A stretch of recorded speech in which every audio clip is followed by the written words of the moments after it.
One had left the RAF and returned hopefully home to his father's farm in Jamaica. He was disenchanted. He wanted to go back to England. His name, Sam King. The general cultural level was very low in comparison to what I and most of others have been accustomed to having traveled before. That is the reason why I left Jamaica. When the advert did appear in the Daily Gleaner, there were over 300 of us the morning the office was open. It was shocking. People were fighting to pay their money because, try and remember, this is the first time in history a ship has ever left Jamaica being able to take, say, over 100 people. Normally, it's a banana boat or a passenger liner already well filled maybe 6 months in advance. Most of the English or European people that we meet in the West Indies were middle income or reasonable high ability range people. Missionaries, teachers, businessmen, and government officials.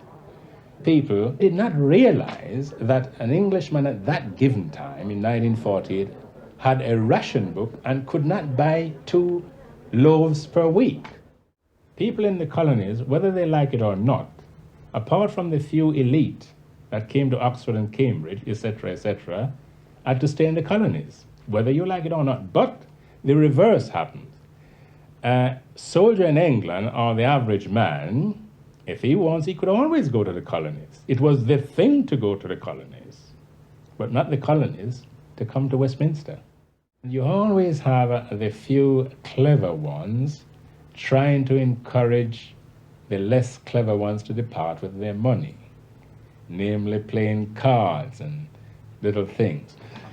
But the committee was on the ball, and we had boxing shows a large amount of the days, evenings chiefly, dances, cinema shows. And by the way, the boxing and singing was organized by the passengers themselves. This was not the ship's establishment. This was organized by the committee as survival.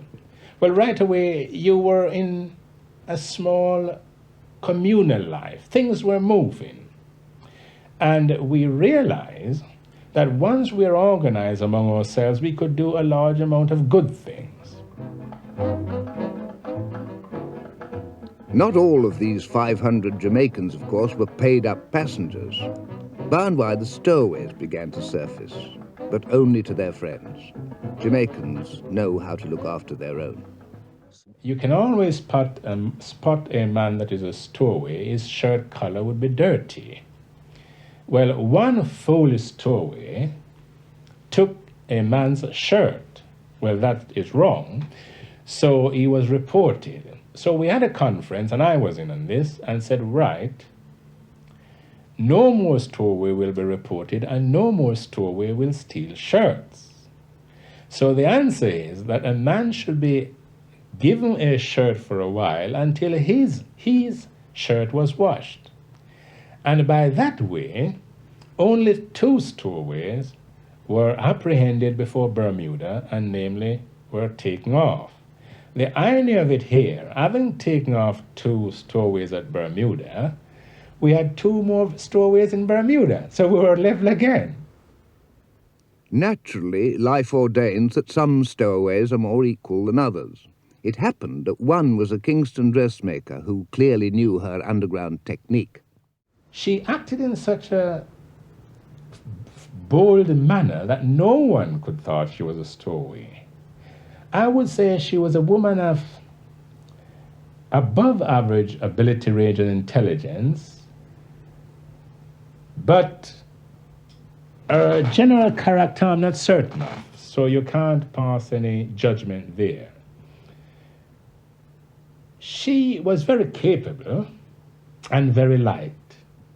She used her womanhood and got by smiling on everybody, including the authorities. They were gaily dressed.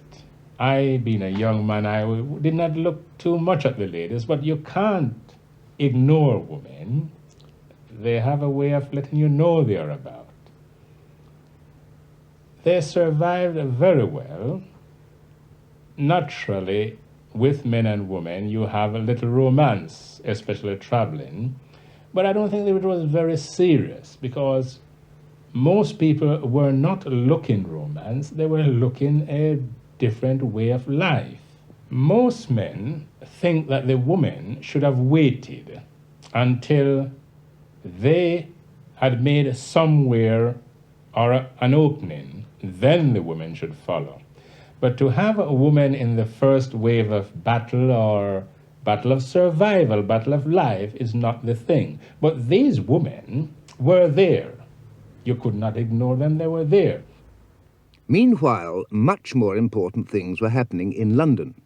Word had already reached Westminster of its own government-chartered ship, the Empire Windrush, and its unexpected cargo. And already, and this is still only 1948, the alarms were sounding in Parliament. How many Jamaicans? Why should they come and add to the statistics of British unemployment? The reports read as though they were yesterday. Creech Jones, the Colonial Secretary, announced, "We recognise the need for some vetting, but we cannot interfere with the movement of British subjects." Because, after all, they were British subjects. And then Creech Jones added, with a stunning lack of prophecy, "It is unlikely that a similar event will ever occur in the West Indies again."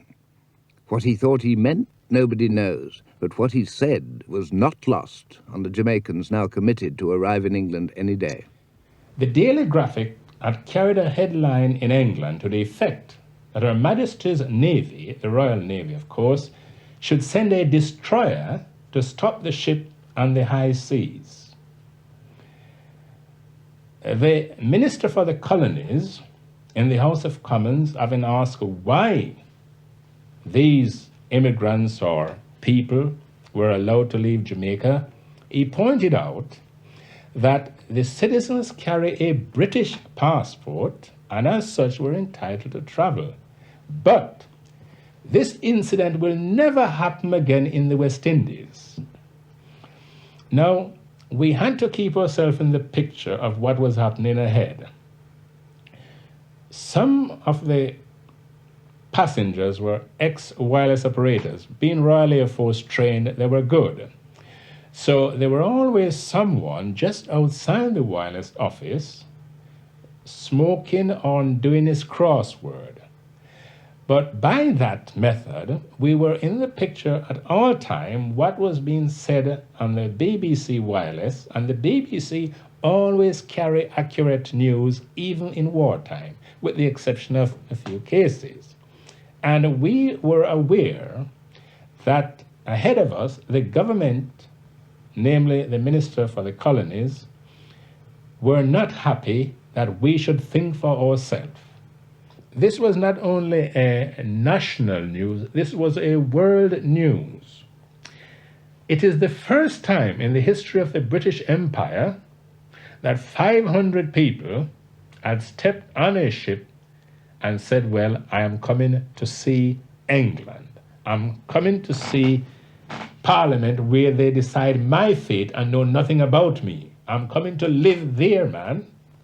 That's what they were saying. Because they were aware that people in the colonies were organized only to produce material for the imperialists, and you have problems thinking what will happen when you arrive in England. How will you live? Where will you live? What will you do? Most people know that there are jobs available, but we all know that there were very limited amount of accommodation. It was the 22nd of June 1948.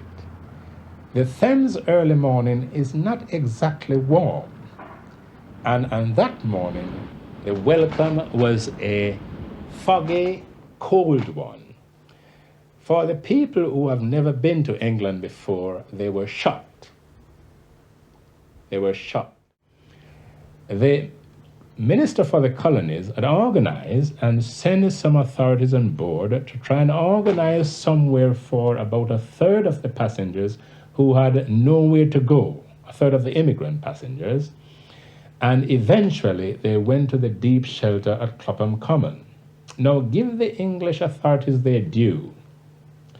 They do not want you to come to England from the colonies, but once you were here, they did everything possible to make life reasonable. And the English person in general, if you want to go somewhere, they would go out of their way to help. Even if they did not like you, there's something humane about the British. That is why they had ruled a quarter of the world with a limited amount of force. On board the ship, the servicemen who were going back to their camps were well organized and they carried on. The people who had somewhere to go to with a British passport, they just stepped off and took a train to where they want to go. The people who had nowhere to go to were just dormant. They could not think, they could not act. But luckily, the authorities came to their aid and it was sorted out. And from that sorting out, we have what we have in England today. For many of the early comers, it turned out better than they thought. Within 3 weeks, every one of the Windrush immigrants had found jobs. Many of them moved from the Clapham Underground shelter to homes in Brixton and laid foundations for the Black Brixton of today.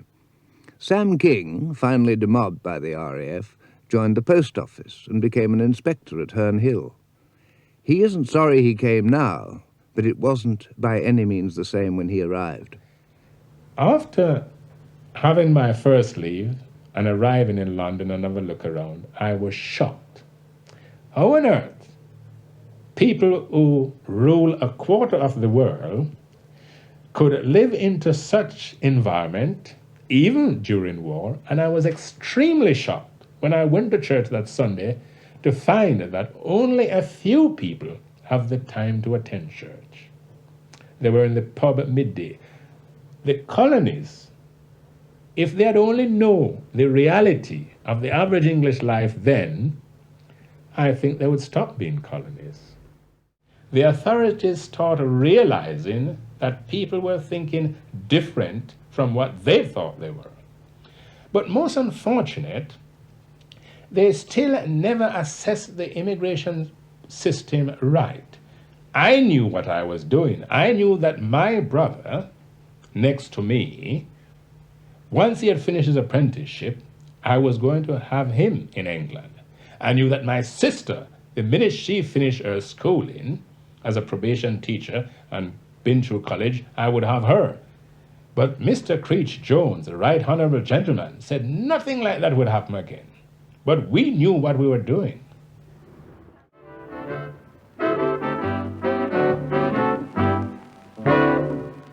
You jot along the thoroughfare, you shake your waist like Fred Astaire, and when you see me passing by, you watch me with a crooked eye.